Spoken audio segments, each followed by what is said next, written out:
하루하루가 새로운 출발을 위한 기회이며 매일 아침 운명의 시간이 찾아옵니다. 장이 시작되었습니다. 와, 상가 지겹다. 매수주문 접수 완료. 와우! 잡았습니다. 잡았어. 100만, 1000만, 10억. 10억 이상은 번 것 같아요. 작년 한 해만. 조 정도의 돈이 주시장에 들어와 있단 말이죠. 처음 보는 시장입니다.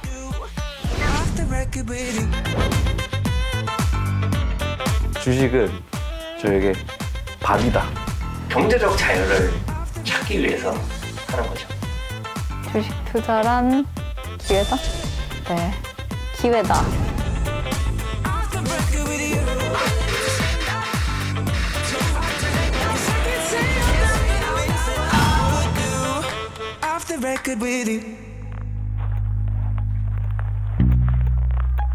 코스피 상장을 앞둔 한 전자부품 업체의 공모주 청약이 있던 날. 코로나19에도 불구하고 사람들로 북적입니다. 대기인 수 30명이네, 30명. 30명이면 1시간 좀 넘게 기다려요. 이틀간 모여든 돈만 12조 4,800여억 원.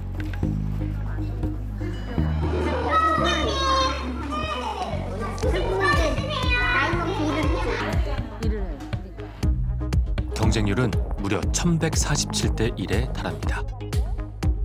젖먹이 아기까지 데려온 할머니도 보입니다. 왜 엄마가 이거 하러 갔어요? 아니 뭐 요새는 선거 때문에 난리는 주식 때문에 모유를 먹으니까 모유 먹이니까. 집에 데리고 있을 수가 없어. 그래요? 저씨 움직이면 따라가야 돼. 일찍 적어서 발디디네. 사람이 버글버글하고 정신이 없어요. 안 되면 돼. 수영해서 그러더라고. 요즘에는 10% 20% 먹으려고 할 게 없지. 50% 이상 먹어야 된다. 그러니까 몇 대가 떠나냐? 몇 대가. 그러면 이거 40대가 올라, 40대가. 이제 미친 펴고 내가 왜 그거를 한 천주만 사놨더라고. 내가 미쳤다고 그거 다른 거 들어가가지고. 그런 것도 내가 돈 19,000원에 사가지고 24,000원에 4,000원 먹고 샀더니 그것도 30만 원 찍어버려, 30만 원. 그것도 승천주라 되는 거야. 인근의 또 다른 증권사 직원들도 비상이 걸렸습니다. 간단한 거, 길 없는 거 무조건 기다려야 돼. 왜냐하면 다들 간단한 기능 섞여 있어서. 그러니까 다 그런 업무들이에요. 전부 주식 살라고 이제 집에서 가만히 있던 게 들고 나와가지고 주식 살려달라고 날린 거야. 5만 원짜리 많다는 사람은 9만 원 사겠다고 난리야. 자동차를 저 팔고 있어요. 네? 달려드는 거. 팔고 계세요? 달려드는 거 보니까 무서워서 팔고 있어요. 오래 일한 직원들조차 지금의 분위기는 심상치 않다고 합니다. 제 20년 경험으로 봤을 때 이렇게 난리가 나면 주가가 잘 안 가요. 옛날에 그런 말 있잖아. 애기 엄마가 시험 가거든요. 그리고 100장 얼마씩 팔아요. 코스피 지수가 3,000을 돌파하면서 그야말로 주식시장에 광풍이 불고 있습니다. 새해 들어 어제까지 개인 투자자들이 사들인 주식은 24조 5천억 원 규모. 개장 한 달 만에 지난 1년치의 3분의 1 이상을 사들인 겁니다. 그 중심엔 2030 세대가 있습니다. 출근 시간. 사람들이 하나둘 사무실에 도착합니다.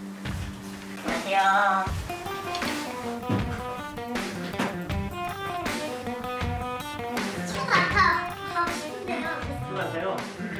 안녕하세요. 4명이 못 살아요. 누나한테 싹 떨어지고. 평범한 회사 사무실 같지만 이곳은 주식 매매방입니다. 전업 투자자들을 위한 일종의 공동 사무실. 올해 34세 양우람 씨는 퇴사 후 전업 투자자로 나섰고 지난해부터 주식 매매방을 운영하고 있습니다. 예를 들어서 산업이 많지 않습니까? 바이오도 있고 2차 전지도 있고 뭐 그린 뉴딜도 있고 저 혼자 이제 좀 하기가 좀 버거우다 보니 이제 좀 사람들을 이제 그 동료들이 있다라는 것 자체가 든든해요. 장이 시작되었습니다. 장이 열리고 총성 없는 전쟁이 시작됩니다. 가장 활발한 거래가 이루어진다는 오전장. 와우! 잡았어. 하나. 축하드립니다. 이제 이쯤에서 샀습니다. 이쯤에서 사서 여기서 이렇게 먹은 거거든요. 지금까지는 한 110 정도 찍거든요. 네. 이야, 1시간 만에. 예. 이곳으로 출근한 지 4개월이 됐다는 황모 씨. 첫 투자 대비 수익률 40%. 총 40%예요. 이야. 저도 깜짝 놀랐습니다. 저도 여기 처음 왔을 때는 이런 거 아예 HT 시청? 이거 아예 하나 살 줄 몰랐는데. 하루에 가장 많이 번 게 얼마 정도세요? 제일 많이 벌었을 때가 1,400이. 하루에? 네. 더 빨리 올 거야. 이런 생각이요. 좀 더 빨리 왔으면 장이 더 좋았었는데. 그는 얼마 전까지만 해도 모두가 부러워하는 대기업 직원이었습니다. 평생 직장은 없잖아요. 사무 업무나 이런 거는 밖에서 쓸 수 있는 기술이 아니라 생각이 들더라고요. 아무리 엑셀 잘 만들어도 돈 잘 버는 건 아니잖아요. 나와가. 그걸 할 수 있는 사업 따로 없고. 이거는 내 노력하에 따라 달라질 거라 생각하기 때문에 그래서 과감하게 회사 사직서 내고 나왔어요. 오전장을 마치고 감사합니다. 저 다음에 밥 쏠게요. 네, 감사합니다. 잘 마실게요. 분위기가 화기애애합니다. 오늘 아유, 감사합니다. 탈출을 잘 하셔서. 6개월 동안 애 먹었어요. 그러니까요. 애 먹었죠. 네네. 지금 뭐 좋은 일 있으셨나 봐요. 아, 저요? 네, 오시자마자 뭐 이렇게 자랑을 하시네요. 아, 저 힘들었던 종목이 오늘 아침에 이제 좀 상승해가지고. 아침에요? 네, 이제 수익 나기 시작했어요. 좋은 종목 찾으셨는데요? 이 주식 매매방 회원의 절반은 30대. 젊은 개미들의 주식 투자 열풍은 이들도 놀라울 정도라고 합니다. 역대급입니다. 오늘 같은 경우도 4조를 넘게 매수를 했어요. 하락장이었는데요. 그냥 하락하면은 주가가 싸다고 그냥 마구잡이로 개인들이 담고 있거든요. 지난해 국내 6대 증권사에서 새로 개설된 증권 계좌는 723만여 개로 전년보다 3배 가까이 증가했습니다.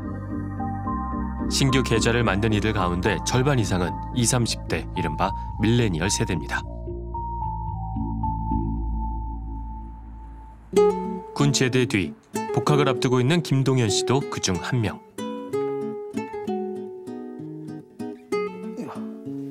지난해 5월부터 주식 투자를 시작했습니다. 코로나 터지니까 주식 폭락했다는 말을 듣고 딱 떠오른 거예요. IMF가. IMF 때 현금 들어서 사는 사람들 다 성공했잖아요. 딱 그때가 생각나서 지금이 그때다. 폭락을 하면 언젠가 회복한다. 그래서 지금 돈을 넣으면 무조건 이득이다. 군대에서 보니까 애들이 곧 죽어도 담배는 피더라고요. 그래서 코로나가 터져도 담배 회사는 망하지 않겠다. 군 복무 시절 50만 원을 종잣돈으로 첫 투자를 했고 단기간에 10만 원 가까이 수익을 받습니다. 지금은 용돈과 아르바이트 수입을 모아 매달 30만 원씩 투자금을 늘려가고 있는 상태.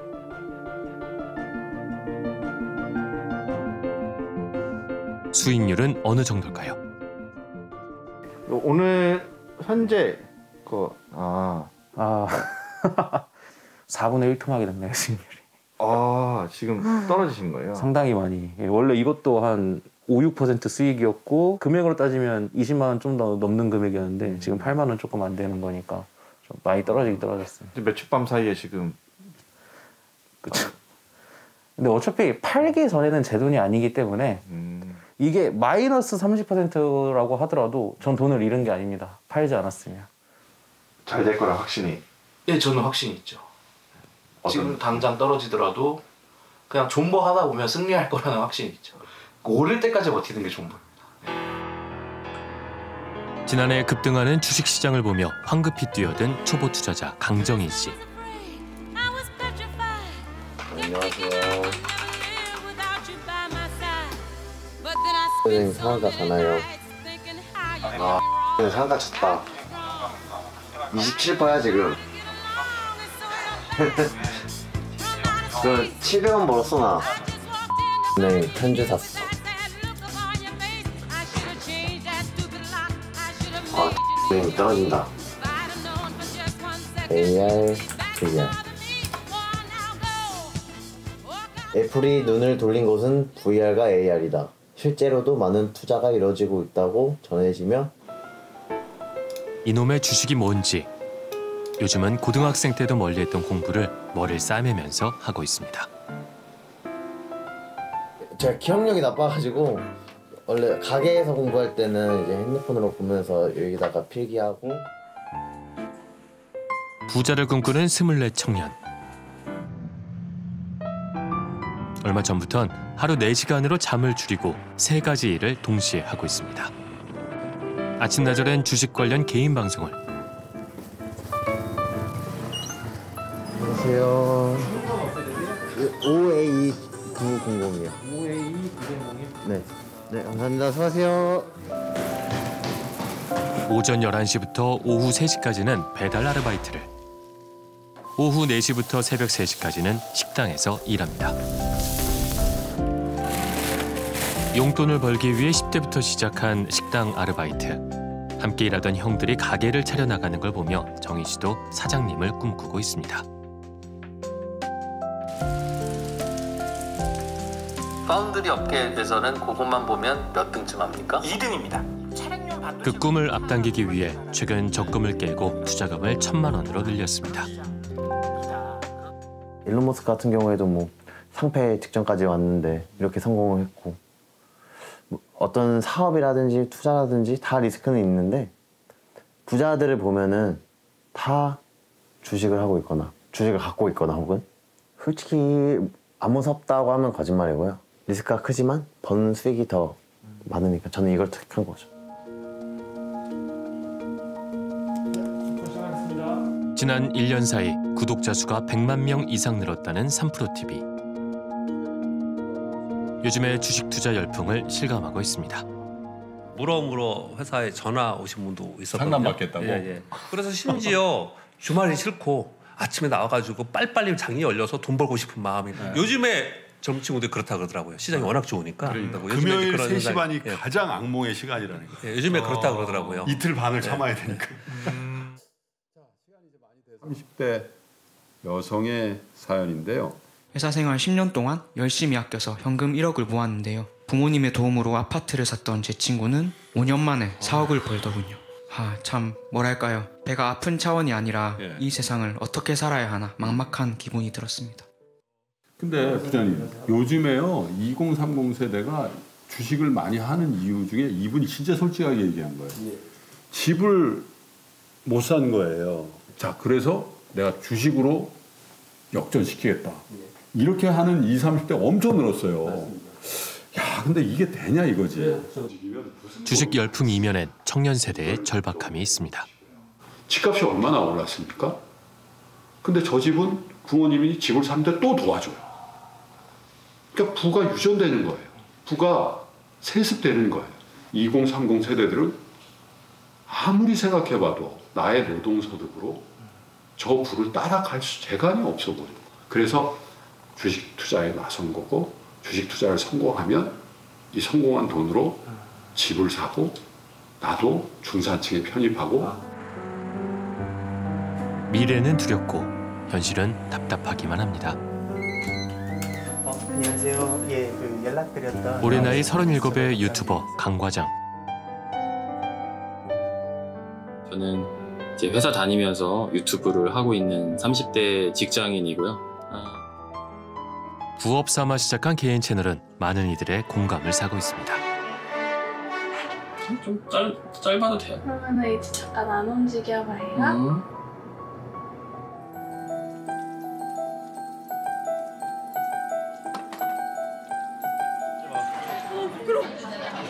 혹시 국물 좀 따주실 수 있나요? 국물이요? 네. 밥이 뜨거우니까 그냥 비비기로 했습니다. 비주얼은 좀 개밥 같지만 진짜 맛있습니다. 그는 절약이 몸에 배어 있습니다. 이건 제가 입었던 건지 동생이 입었던 건지 정확히 기억은 안 나는데 군대에서 입던 깔깔이고요. 아 이거는 언제 그러면 입으세요? 이거는 보통 집에서 좀 이렇게 난방을 많이 안 뗄 때 좀 추우니까 바지도 지금 한 2개, 3개 정도 이렇게 있는데요. 아 이거 가지고 그냥 바꿔 입으시는 거예요? 네, 까만 색깔 바지 하나랑 청바지 같은 것들. 25에 서울로 올라왔습니다. 월급 100만 원을 받으며 첫 직장 생활을 시작했습니다. 짠돌이가 될 수밖에 없었던 혹독한 서울살이. 그래서 친구 2명이랑 단기 월세 같은 게 있어요. 근데 80짜리가 반지하였었거든요. 그러다가 2천만 원짜리 전세를 이제 구했었어요. 월세를 좀 아끼려고 한 3, 4평 정도 됐던 것 같아요. 잠이라도 좀 집에서 자고 싶다 생각을 해가지고 거기 반지하가 한 5,500인가 6,000인가 반지하 전세를 들어가서 갑자기 바닥에 배관이 터져가지고 어쩔 수 없이 나가게 돼서 지상으로 이제 올라가게 되는데 꼭대기층이었어가지고 조금 오래된 빌라였었거든요. 근데 또 거기가 재건축을 한다고 나가라고 해가지고 서울살이 12년 동안 6번의 이사를 했습니다. 열심히 일하고 아끼며 모았었는데 생활은 늘 빠듯했습니다. 조금 이제 여유가 있는 친구들은 처음 결혼을 할 때 집에서 뭐 한 2, 3억씩 대줘서 서울의 아파트를 어쨌든 구매를 하고 뭐 시작하는 친구들도 있긴 한데 조금 더 나이가 어렸을 때는 뭐 좀 철없던 생각일 수도 있는데 부모님이 조금 더 부자였으면 좋았겠다라는 생각은 했었어요.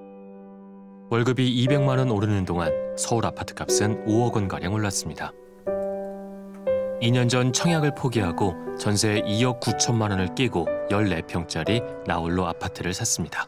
하고 나서도 사실 이게 잘한 건지 내가 지금 할 수 있는 상황에서 정말 최선의 선택을 한 걸까라는 생각 때문에 몇 달은 괴로웠던 것 같아요. 잊고 있다가도 문득문득 생각나면 막 가슴이 두근거리고. 월급만으로 미래를 대비할 수 없다는 2030 청년들. 주식은 도박이라고 생각했던 강 과장도 눈앞에 찾아온 기회를 놓칠 수 없었습니다. 마냥 절약만 하면 사실 어느 정도는 해결이 될 거라고 생각을 했는데 제가 생각했던 것만큼 사실 경제적으로 여유가 생기거나 그러지는 않았던 것 같아요. 예금이 뭐 2%에서 뭐 높으면 2.5% 이 정도였는데 뭘 사도 그거보다는 수익률은 더 나오지 않을까? 이런 생각으로.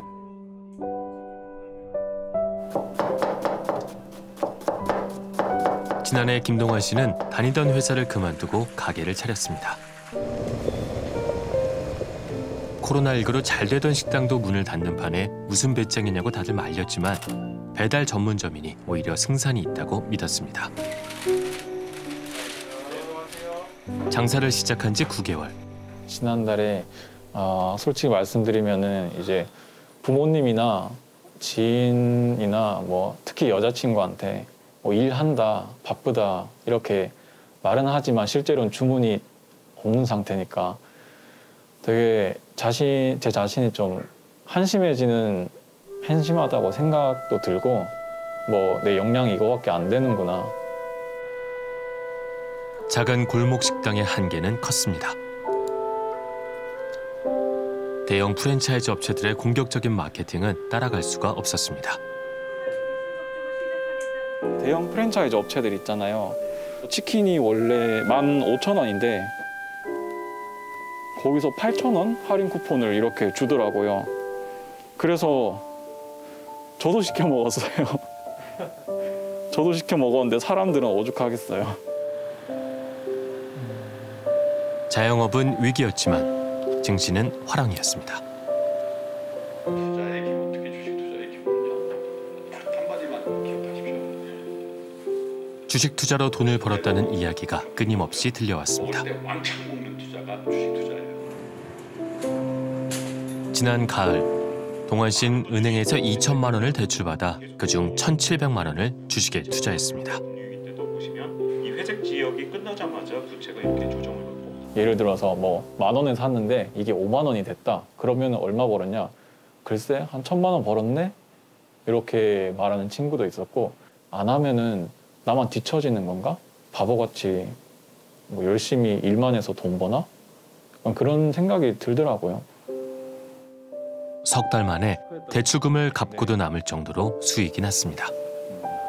뭐 다행스럽게 수익이 났지만 처음에는 손실도 450만 원이었어요. 그러니까 마이너스 450이었을 때 되게 아찔했겠는데요.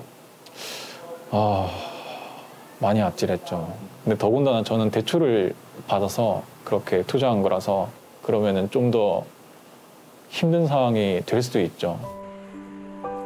다음 달이면 가게를 닫기로 했습니다. 식당을 정리하고 돈이 생기면 주식에 재투자할 생각입니다. PD수첩은 2030 주식 투자자를 대상으로 직접 설문조사를 했습니다. 놀랍게도 5명 중 1명꼴로 빚을 내 투자하고 있었습니다. 1,000만 원 이상의 빚을 가진 사람도 40%에 달하는 것으로 드러났습니다.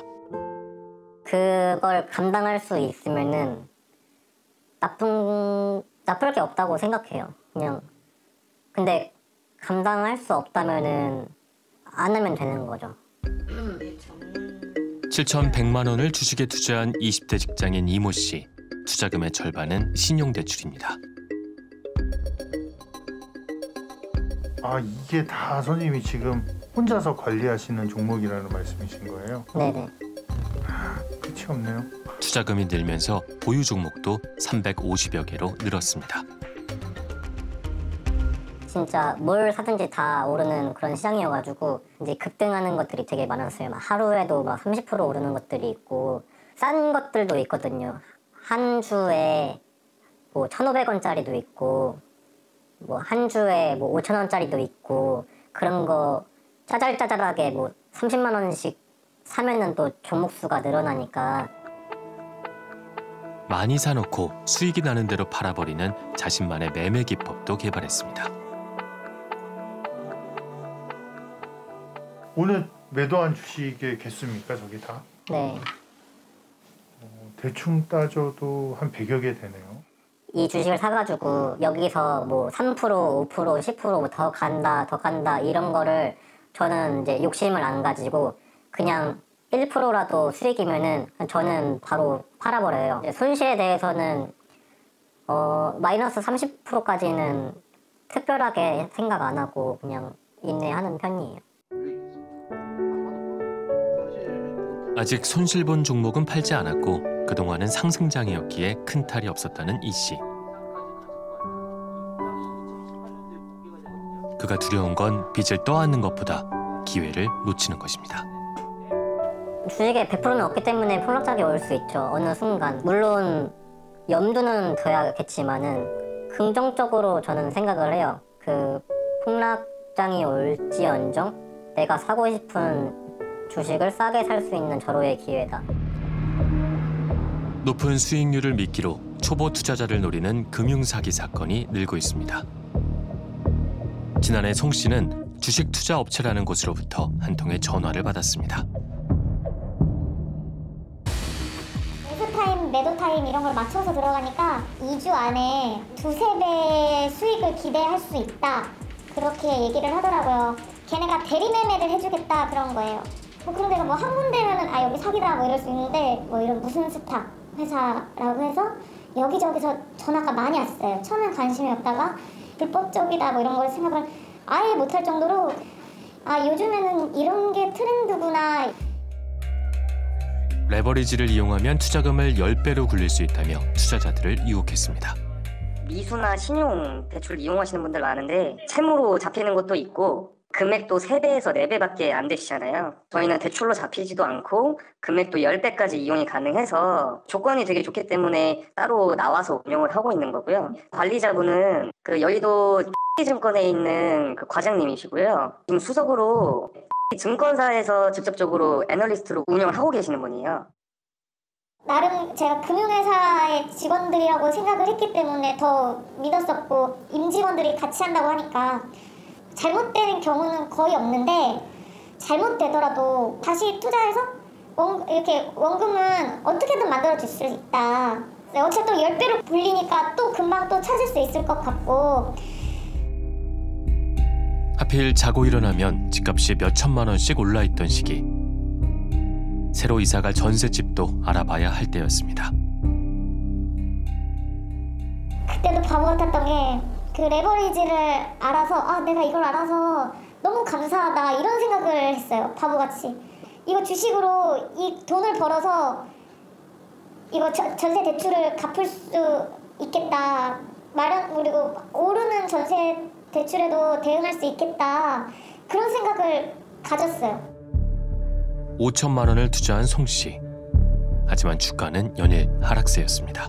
이거 버텨내야 된다고. 지금 어떤 종목이든 간에 세력 들어갈 때 그 롤링 현상이 있으니까 이걸 버텨내줘야 그 큰 수익을 볼 수 있다. 송 씨가 불안해하자 업체는 다른 종목을 추가로 권했고 손절을 피하려면 돈이 더 필요하다며 추가 입금을 계속해서 요구했습니다. 지금 안 하면은 내 돈이 이제 다 날아갈 수도 있는 상황이 되니까 어떻게든 이거 추가 입금을 뭐 대출을 받아서도 넣고 뭐 제가 있는 돈 하여튼 있는 거 다 막았어요. 막아서 최종적으로 뭐 만들어진 금액이 9,200이 된 거죠. 평범한 사무실처럼 보이지만 무인가 사설 주식 투자 업체입니다. 100만 원을 투자하면 10배에 달하는 1,000만 원으로 주식을 거래해 높은 수익을 올릴 수 있다고 유혹해 이 모든 건 사기였습니다. 매수 주문이 체결되었습니다. 매수 주문이 체결되었습니다. 이들은 사용 방법과 형태가 유사한 가짜 주식 거래 프로그램을 만들어 실제 주식 거래가 이루어지는 것처럼 투자자들을 속였습니다. 1억 원에 가까운 돈이 한 달여 만에 날아갔습니다. 너무 당황스러워서 막 우는 와중에 그 애기도 옆에 있었거든요.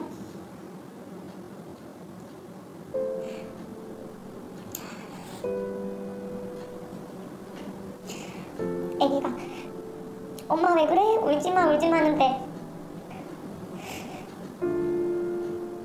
이 돈이면은 우리 애한테 뭘 더 해줄 수 있고 뭘 더 할 수 있고 막 이런 생각이 드니까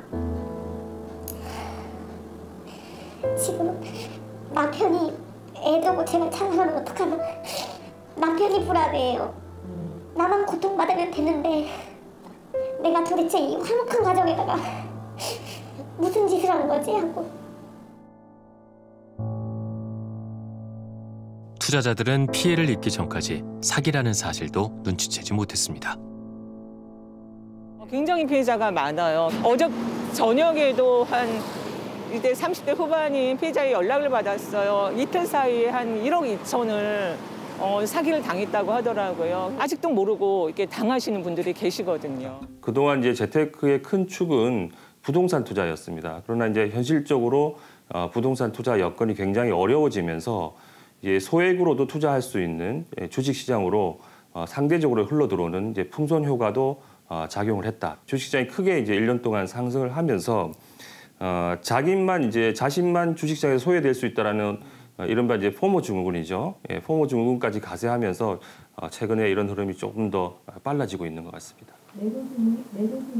주식 투자를 통해 200억 원대 자산가가 되었다고 알려진 슈퍼개미 김영준 씨. 전대미문의 화랑장은 그에게도 엄청난 수익을 가져다주고 있습니다. 이 계좌가 아마 9월 달부터. 9월 달부터? 네.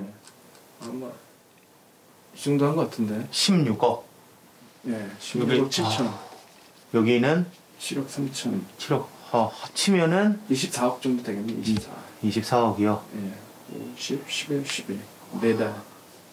작년 한 해 뭐 얼마 정도 수익을 얻으셨는지 뭐 이런 것들 좀 저희가 여쭤볼 수 있을까요? 그런 게 참 한 게 돈을 막 이게 벌었다는 거를 사람들한테 말해봐야 좋은 건 없는데 이게 한 60억 이상은 번 것 같아요. 작년 한 해만? 네. 투자 경력 23년의 전업 투자자. 20년 넘게 주식 투자를 해왔지만 요즘 같은 일은 처음 겪어본다고 합니다. 지금 보면 매매 동향 보면 개인 투자자들이 지금 끝없이 사고 있어요. 지금 코스닥도 그렇고 코스피도 지금 4조, 2조 5일 동안에 지금 산 돈이 3조, 5조, 10조를 넘게 샀어요. 지금. 5일 동안 개인들이? 예. 20여 년 전, 그도 지금의 청년 개미들처럼 깊은 꿈을 안고 주식시장에 뛰어들었던 때가 있었습니다.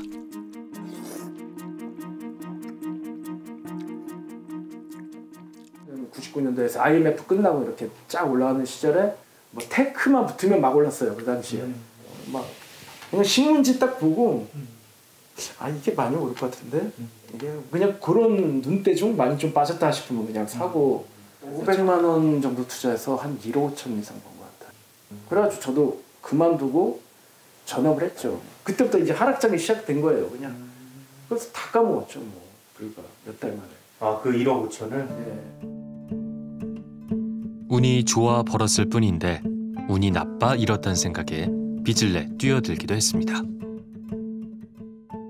지금 단순히 지금 들어오는 사람들은 계속 오르는 것만 봤던 사람들이 들어오는 거예요. 만약에 지수가 이렇게 무너지면 그 투자자들은 어떻게 될까 그런 생각을 좀 하고는 있죠. 온라인에서 경제교육 채널을 운영하는 전인구 씨. 이 미수거래 하시는 분들이 거래를 자주 하는 편일까요? 천천히 할까요? 굉장히 자주 하겠죠. 오늘 안에 사고 팝니다.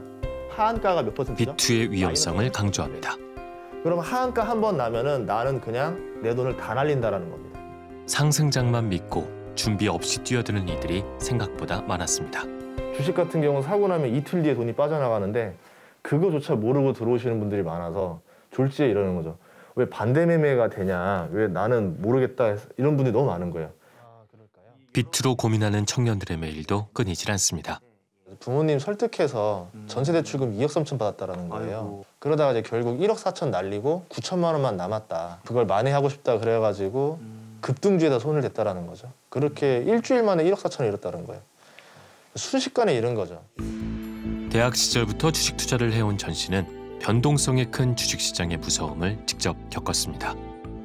제가 2006년에 주식을 시작했었어요. 그리고 2007년 장세가 1년 내내 오르는 장세였었어요. 뭐 펀드를 들어도 70% 80% 수익이 났었고 주식을 사면은 몇 % 이익 났어가 인사가 아니라 나 몇 배 벌었어가 인사였던 거예요. 그러니까 주식을 안 하면 바보. 그냥 다 돈 먹고 돈 먹기인데 왜 그걸 안 하냐. 정말 많은 참여자가 뛰어들었었고 2008년에 결국 사건이 났죠.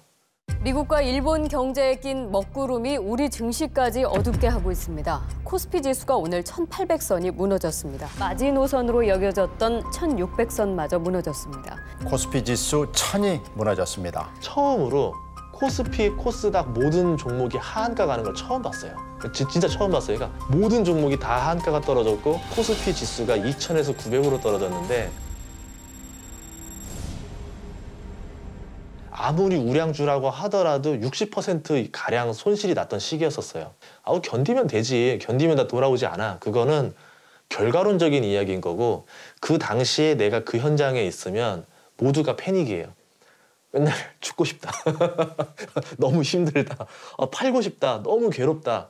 그 마음밖에 없는 거예요.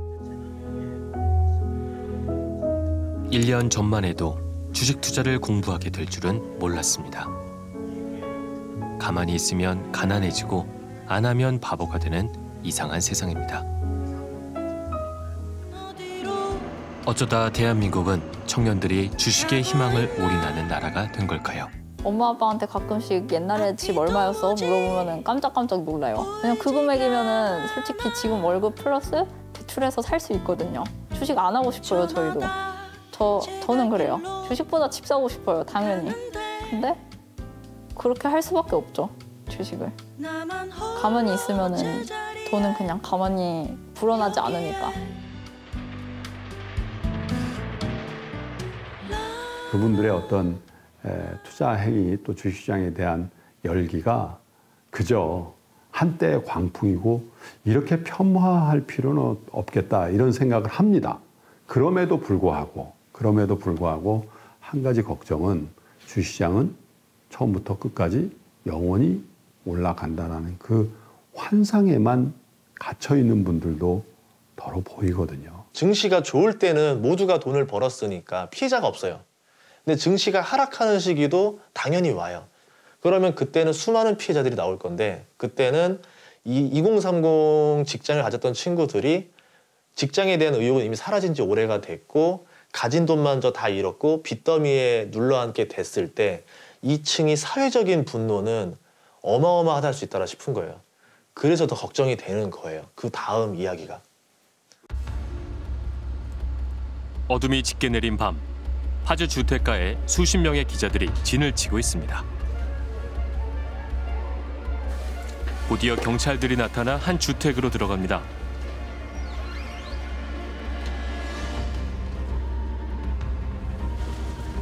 자정이 넘은 시각, 압수한 물건을 들고 나온 경찰. 오스템 임플란트 횡령 사건의 범인이 숨긴 금괴입니다.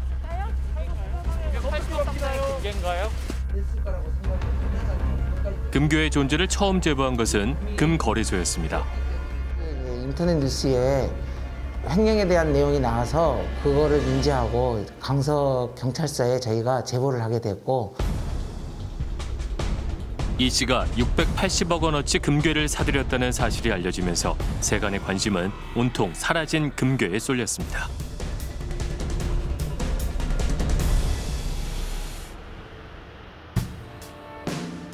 도주 3일 만에 이 씨는 자신이 소유한 상가주택에 숨어있다 붙잡혔습니다. 횡령하신 이유가 뭡니까? 그렇게 큰 돈 횡령하시고 안 걸릴 거라고 생각하셨어요? 어디 인실에 계셨어요? 내가 보다 살았는데 지금 시간보다 살아요. 저희 한분한테 다른 데서 비자가 달라고 해서 뺐다고. 네, 그래서 저희가 지금 사라진 금괴도 모두 찾았습니다. 이 씨의 단독 범행이라는 수사 발표가 난 후 세상의 관심도 꺼졌습니다. 하지만 여전히 의문이 남습니다.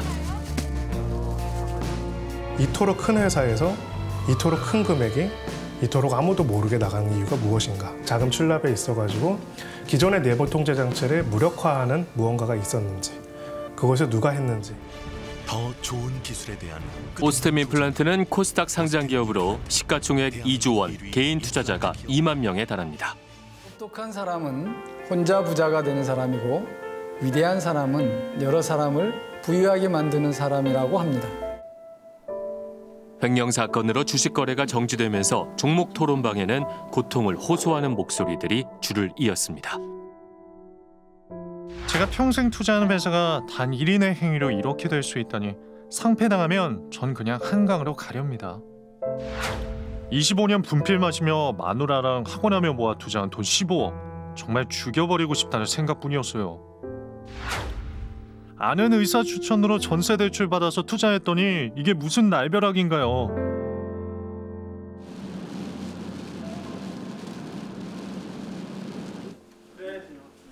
횡령 사건이 터지기 한 달 반 전 4천만 원을 투자해 오스템 임플란트 주식을 샀다는 박민수 씨. 오히려 저는 삼성전자보다 오스템 임플란트가 더 낫다라고 생각을 했거든요. 왜요? 실적이 변함없이 유지가 되었고요. 또 반도체나 이런 거는 경기라든지 해외 경쟁력이 굉장히 심한데 오스템 임플란트는 어쨌든 우리나라의 독보적인 거고 또 중국이나 이런 데도 노령화가 되고 있기 때문에 계속해서 1, 20년간은 유망하다고 생각을 했습니다. 처음 살 때가 민수 씨는 재무팀장 이 씨의 단독 범행이라는 수사 결과를 지금도 믿을 수 없다고 합니다. 저도 사업을 해본 경험이 있지만 너무 어처구니가 없어서 처음부터 저는 그 일개 직원의 일탈로는 있을 수가 없는 일이라고 생각이 들었어요. 경영자 입장에서 현금 흐름을 매일 파악하지 않고 뭐 일주일 후에 파악을 하거나 한 달 후에 파악을 하면 흐름에 대해서 맥이 깨져버립니다. 수일에 걸쳐서 횡령한 것을 몰랐다는 것은 상식적으로 이해가 되지 않는다는 겁니다. 매일 자금 일보를 작성해 중간 간부부터 대표까지 일을 확인하는데 어떻게 이 씨가 1년 동안 모두를 속일 수 있냐는 겁니다. 재무팀장 이 씨, 그는 도대체 어떤 사람일까? 주변 사람들을 만나봤습니다. 주인 남자분이요? 그러니까 어떻게 그런 분이 그런 일을 저지르지? 짤픈 분이었던 것 같아요. 그냥 수업은 하고 필성들이 좋지 않을 것도 퇴차 주방에서 하고 아는 분이랑 같이 하는 분이 하고 그냥 가정적으로 그냥 조용조용하고 집주인이어도 집주인 같지 않은 느낌? 그냥 먼저 공소를 하고 막 이런 스타일이었다는 거죠. 이 씨와 가족 명의로 된 건물만 4채. 100억 원대 재산가에 월세 수입만도 1,000만 원이 넘었다고 합니다. 경제적인 어려움이 전혀 없었다는 것. 그런 그가 왜 회사 돈에 손을 댄 것일까?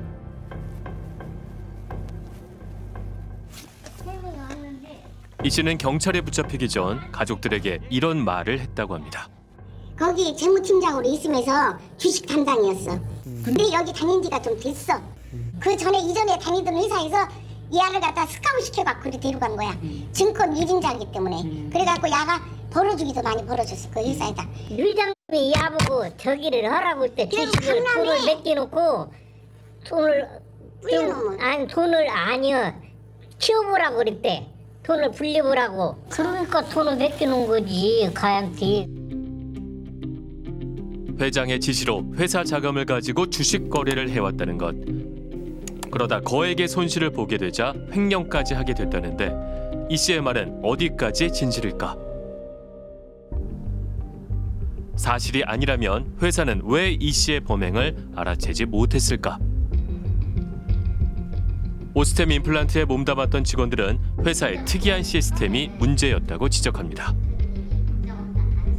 그 대표님이 결정을 할 권한이 없는 게 문제인 거죠, 어떻게 보면. 저희는 어쨌든 대표님이랑 얘기는 거의 안 했었고 대부분 회장님이랑 얘기를 했었죠. 그리고 돈에 관련된 게 나오면 어쨌든 회사 구조상 대표이사의 직인이 필요하기 때문에 그럴 때 이제 대표님한테 가서 회장님이 이렇게 하라고 해서 이런 돈을 쓰라고 하셨다라고 해서 이제 그럴 때 이제 대표님이랑 얘기를 했었죠. 1997년도에 사실 창업주 최기옥 회장은 2014년 횡령 사건에 연루되면서 경영 일선에서 물러났고 새로 뽑힌 엄태관 대표가 회사 경영을 주도한 것으로 알려져 있습니다. 하지만 실상은 달랐다고 합니다. 중간에 엄태관 대표이사하고 이제 경영진 회의를 하면은 중간에 같이 들어오십니다. 최기옥. 네. 그래서 상황을 듣고 그때마다 엄태관 사장한테 이렇게 해라라고 지시를 합니다. 근데 그럼 그 말 듣고 그렇게 결정을 하죠. 100% 네. 100% 회장님 말씀을 따르죠. 회장이 일단 눈밖에 나면은 그 임원급들은 뭐 계약 기간과 무관하게 바로 아웃이 되기도 하고 아니면 부지부식간에 또 모르는 사람이 갑자기 또 그 위로 발령을 받기도 하고 뭐 지인이 됐건 뭐 눈에 든 사람이건 그게 뭐나라고 보시면 되죠. 재무팀장 이 씨에 관해 제보할 내용이 있다며 MBC를 찾아온 남자. 그는 이 사건 전에도 이 씨가 문제를 일으킨 전력이 있다고 털어놨습니다. 그러니까 얘가 뭔 짓을 했냐면 영수증 가지고 장난친 거예요. 영수증만. 그리고 영수증으로 장난쳐가지고 그 회사에서 청구를 하면서 그 돈을 실제로 자기가 통장에다 얹히고 있는 거죠. 아마 그게 시발점이 되지 않았을까. 그런데 그 사건의 처리 과정이 석연치 않았다고 제보자는 주장합니다. 그게 공감을 준 거예요. 뭐야 이거 이게 뭐 친척이라도 돼? 우리는 왜냐면 징계 그게 나오거든요. 회사의 그 그룹웨어에 나와요. 징계 받는 거 받는 거 아니었어요. 그냥 무슨 경고 오시는 거지. 오스템 임플란트의 사실을 확인해봤습니다. 그 부서 업무 추진비를 좀 부적격하게 비용 처리했던 사건이 있다고 하네요. 확인을 하면서 이 팀장한테도 그때 그 당시에 중징계가 있었다고 합니다. 불미스러운 일이 있었는데도 이 씨가 계속 재무팀에 남아있었던 까닭은 무엇일까? 이 팀장 같은 경우는 본인이 끝까지 부인을 했답니다. 이 부분에 대해서. 그리고 또 한 가지가 이제 재무 업무에서 이 팀장하고 밑에 이제 직원이 있는데 그 두 명을 동시에 전배시키기에는 현실적으로 좀 어려웠던 부분들이 있고요. 재무 업무가 이제 그 순간적으로 공백이 생길 수가 있습니다. 부서 업무 공백이 생겨서. 그런데 이 씨가 재무팀에 계속 있었던 배경에 최고 권력자인 최 회장이 있다는 증언이 있습니다. 근데 그 최 회장님이 서울대잖아요. 네. 사내에 서울대 출신은 그렇게 다 감싸주는 그런 분위기가 있었죠. 팀장도 본인 입으로 자기가 최 회장님 뭐 신복이다 뭐 이런 얘기를 많이 하고 다녔던 걸로 알고 있고. 오스템 임플란트 재무팀장이 사실 그 당시에도 이 씨는 회사 돈을 빼돌려 주식을 하고 있었습니다. 2020년 11월부터 총 15차례에 걸쳐 2,215억 원을 횡령한 이 씨. 그 사이 내부 통제 시스템은 왜 전혀 작동하지 않은 걸까? 재무팀장이 결제를 한다고 되는 건 아니고 본부장도 하고 대표도 해야 되고 원래 그런 시스템이 갖추어져 있기는 한 거죠. 있는 거죠. 잔액 조회서를 이제 위조를 해가지고 네. 했기 때문에 위에 실장이나 본부장이 그거를 확인을 할 수 없었던 거죠. 하지만 1년 동안 은행 잔고를 확인한 사람이 이 씨 말고는 전혀 없었다는 사실. 이건 어떻게 설명할 수 있을까? 오스템 임플란트는 회장 관련 의혹에 대해 사실 무근임을 밝혀왔고 재발 방지 대책을 수립하는 데 최선을 다할 계획임을 알려왔습니다. 그런데 이번 사건에 주거래은행의 문제를 지적하는 전문가도 있습니다. 보통 이 정도로 큰 금액이 이례적으로 인출될 경우에는 금융기관에서 통보가 옵니다. 예. 이거 이렇게 인출하시는데 혹시 회사에서 확인을 하셨냐? 무슨 목적으로 인출을 하시냐? 회사에 물어봅니다. 조회합니다. 이거 왜 나갑니까? 대표자한테요. 그거는 작은 회사도 그렇게 합니다. 시중은행의 경우 전자금융거래에서 이상 징후가 탐지되면 이를 차단하고 고객에게 경고하도록 되어 있습니다.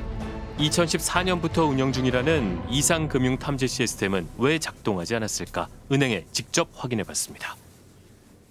저희가 기본적인 스탠스만 말씀드리면 뭐 큰 금액이거나 이상이 의심이 있거나 이런 부분들은 다 이제 담당자가 존재하거든요. 그렇게 오스담자 그래서 거기서 이제 자금 흐름이나 이런 거 기본적으로 다 들여다보고 확인도 하고 이런 거는 돼 있어요. 은행에서는 이상 징후를 파악했고 담당자가 이를 회사에 통보했다는 입장. 은행으로부터 통보받은 사실이 있는지 오스템 임플란트에 다시 확인해봤습니다. 일단 이거는 저희가 내부에 제가 확인을 해봤더니만은 네. 예, 우리 쪽으로는 지금 어떤 통보도 받은 게 없다고 그러거든요. 아, 은행으로부터 통보 받았습니다. 예. 통보했다는 은행과 받지 않았다는 회사. 어떻게 된 것일까? 이제 확인을 했는데 그쪽이 제가 알기로는 문제가 된 사람이 재무팀장으로 알고 있어요. 네. 근데 이제 은행이 그걸 확인하는 주체가 재무팀장이 될 수 있는 거잖아요. 은행 담당자가 횡령 당사자인 재무팀장 이 씨에게 통보했을 가능성이 있다는 것.